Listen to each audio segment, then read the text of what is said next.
Okay, let us talk about the PPC, the Production Possibilities Curve.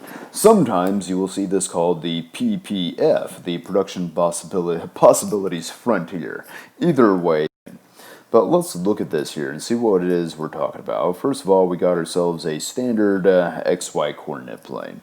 Need something for the axes. Let's pick the classic dichotomy that is used in economics classes and talk about guns. In this case, represented by a pretty sweet looking M1A1 Abrams tank there, or butter. Nice, tasty butter. And the reason we talk about this, we say guns or butter debate, is because the guns represent the military goods and the butter represents consumer goods. And this is one of the trade-offs you have within a society, is going to be that you have military goods, consumer goods, and what do you want? Well, you want both. But you can't necessarily get as much of both as you want. You're going to have to create some kind of balance between the two. And this is the scarcity and opportunity cost again. Scarcity, limited resources to satisfy unlimited wants. Let's say that our point of production is, say, right here. What this means is we're producing this many tanks, we're producing this much butter. So this much consumer goods, or excuse me, this much military goods, and then over here we got this much consumer goods. That's going to be where our point is. Now, you'll notice that if we're on the line itself here represents where we are if we are using our resources as efficiently as we can, and we're using all of our resources. And if we are operating on the line, in order to get more of one, we've got to give up the other one. The line exists because of the scarcity. If we only have limited resources, so much land, so much labor, so much capital, so much entrepreneurship, there's only so much we are capable of producing. So much military goods, and then so much consumer goods, right? So the line is a representation of the scarcity of the resources we have. There's only so much we can do. Now, as a society, yeah, we want both guns and we want the butter, but we're going to have a trade-off between the two.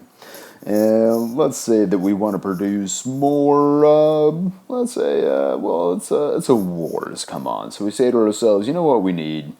We need more guns. We got to get ourselves some more tanks. So we are going to move along the line here and produce fewer consumer goods and more tanks. Well, if we're already on the line, we're using our resources as efficiently as we can, and we're using all of them, then in order to get more tanks, we have to give up the butter, all right?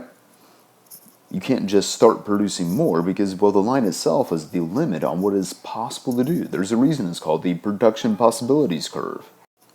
So the line is the limit because of scarcity. It's the limit on what we are capable of producing.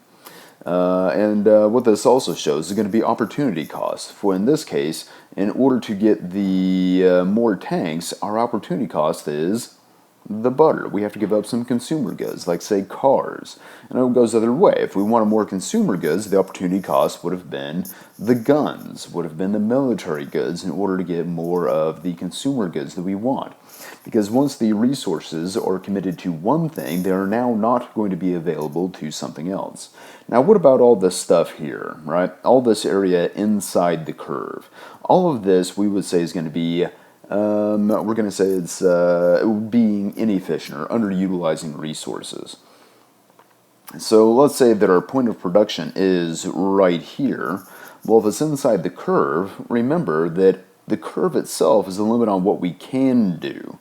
So if we're here, we're not where we could be. We're not using everything we can. For example, say that we're in a recession, we're underutilizing our labor as well as other resources. But think of labor. The unemployment is high, and we're not putting all the workers to work. We could be producing out here on the line, but we simply aren't.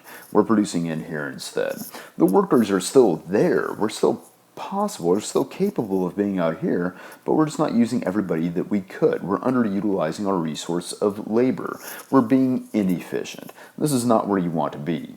Now, what about all this stuff out here, everything outside of the curve? Let's say we got a point here. We can't currently be out here. Given our current resources, bear in mind that the curve itself as the limits on what's possible, which means that anything outside of the curve is currently impossible. Okay? So we got all this to think about. We got the guns, we got the butter, and none of this should be really used to confuse it with butters with a gun. That is completely different. It's guns or butter, folks. It's not going to be the same thing.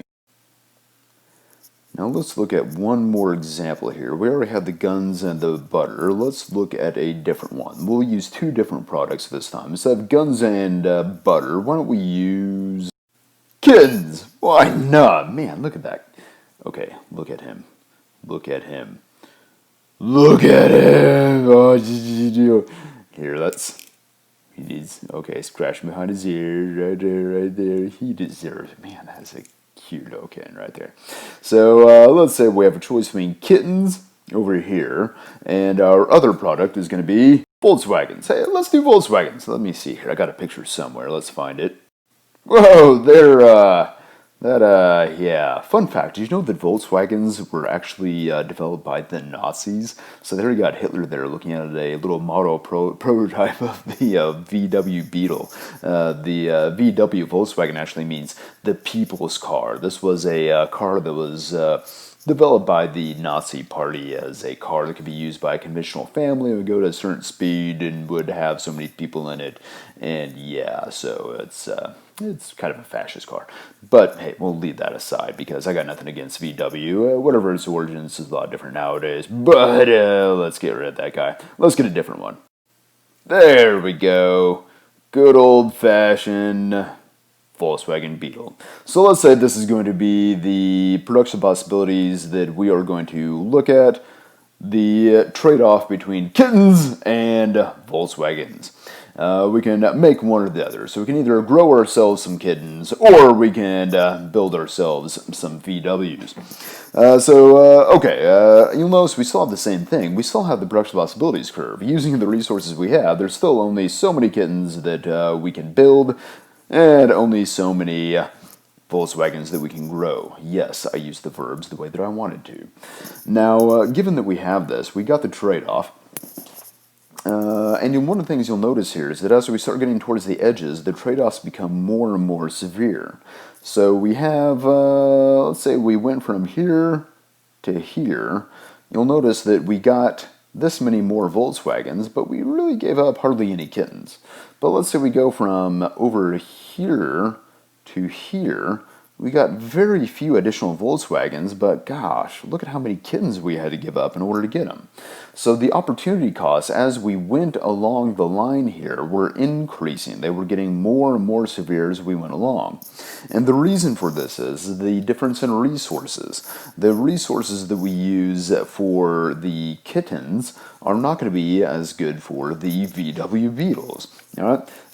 You think about the land, right, the natural resources, the labor, and the capital and the entrepreneurship that is good for producing kittens is not going to be as good for the beetles. People who are going to be good at kitten breeding, for example, cats breed fine all on their own. This is true.